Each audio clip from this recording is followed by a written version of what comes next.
Père Sylvestre et Grégoire Guincy, nous vous souhaitons la bienvenue ici à Harmattan. Merci.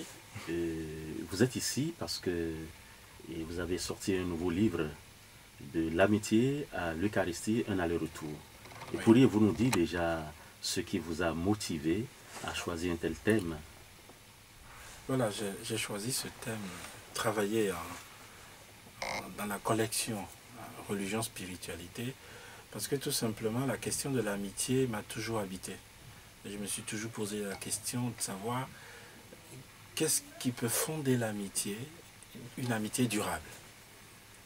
Et donc dans la réflexion, je suis reparti dans mes deux cultures qui me portent, la culture fond et la culture lopa, donc du nord du Bénin et du sud du Bénin. Et j'ai essayé de faire une étude anthropologique, sociologique et philosophique de l'amitié dans ces deux cultures. Et après, je me suis rendu compte que dans ces deux cultures, l'amitié est rendue durable par ce qu'on appelle le pacte de sang, mais qui porte un autre nom. Dans ces deux cultures, il y a le Alenono et puis il y a le Tchéoulé, Nanto, dans les deux côtés. Donc à partir de ça, je me suis dit, mais pour pouvoir vulgariser ou bien rendre universelle cette dimension de l'amitié, qu'est-ce qui peut me permettre de le faire? Et j'ai trouvé que c'est l'Eucharistie. Voyant que Jésus-Christ a offert son sang aussi, et quand il donnait son sang, son corps et son sang, il ne le donnait plus à des disciples ou à des frères, mais à des amis. Je ne vous appelle plus serviteur, mais je vous appelle mes amis. Donc voilà comment j'ai eu l'idée, et donc j'ai combiné les deux, donc de l'amitié à l'Eucharistie, un aller-retour. Nous voyons que c'est un thème assez intéressant. D'abord sur le plan culturel, l'amitié est le fondement même de la vie sociale en Afrique. Oui. Et c'est une valeur. Et lorsque vous en arrivez à trahir l'ami, et c'est que vous trahissez également la société, vous vous mettez au banc de la société. Oui. Alors, cette amitié est scellée par le sang, pour ainsi dire, ce pacte de sang. Et lorsque vous faites cette belle relation avec l'Eucharistie, donc dans la foi, le Christ qui répand son sang pour le salut du monde, donc Dieu qui recèle cette alliance, amitié fondamentale, dont je ne vous appelle plus serviteur, je vous appelle mes amis, dit le Christ. Donc, scellé dans son sang, ce lien-là avec l'humanité, c'est très beau, ce passage que vous avez fait. Mais la préoccupation, pour montrer que vous avez pu bien faire le passage et donc porter dans la culture une plus grande visibilité de la foi, faire asseoir davantage les liens humains. Qu'est-ce que vous pouvez nous dire, par exemple, sur j'allais dire, pas les côtés négatifs, mais ce qui reste encore à faire ou à porter en transcendance dans la notion du pacte de sang?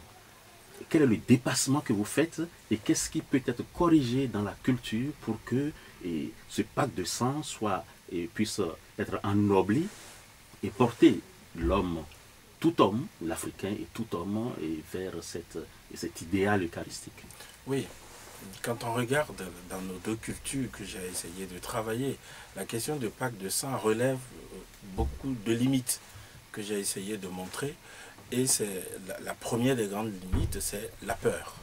La peur de ne pas être fidèle et donc d'être frappé. Et donc dans l'Eucharistie, on n'est plus dans le registre de la peur, on est dans le registre de la confiance et donc de l'engagement. Ce qui fait d'ailleurs que j'ai fini mon ouvrage en relevant les niveaux de sens de l'amitié au niveau de l'Eucharistie, l'amitié comme engagement, l'amitié comme fidélité, l'amitié comme charité et au final l'amitié comme espérance. Puisque ce ne sont pas des saints qui se mettent ensemble, c'est des gens qui sont fragiles, qui se mettent ensemble et qui veulent vivre quelque chose de façon durable, qui sont appelés à entrer dans une espérance jusqu'au bout. Cela nous porte à regarder un peu la maquette sur la couverture de votre livre. On voit comment deux mains qui s'embrassent, qui s'entrelacent pour tenir le calice, pour tenir le sang du Christ. Qu'est-ce que cela peut revêtir? Pouvez nous expliquer un peu ce symbolisme? Oui, cette idée, je l'ai eu cette idée de ce dessin que j'ai demandé à mes élèves de terminale qui sont très bons dessinateurs.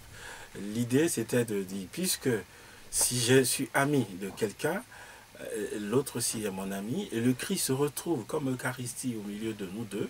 Notre amitié se retrouve dans un va-et-vient autour du Christ. Donc d'où les deux mains qui se serrent, mais qui se serrent autour de l'Eucharistie. Et voilà ce que les couleurs, j'ai dû mettre moi-même les couleurs, mais ça symbolise tout l'ensemble de cette amitié qui doit rester dans un aller-retour permanent. Et quand on parle d'aller-retour, ça veut dire qu'il n'y a pas une fin, il y a toujours un appel, il y a toujours à lancer et à repartir. Merci beaucoup.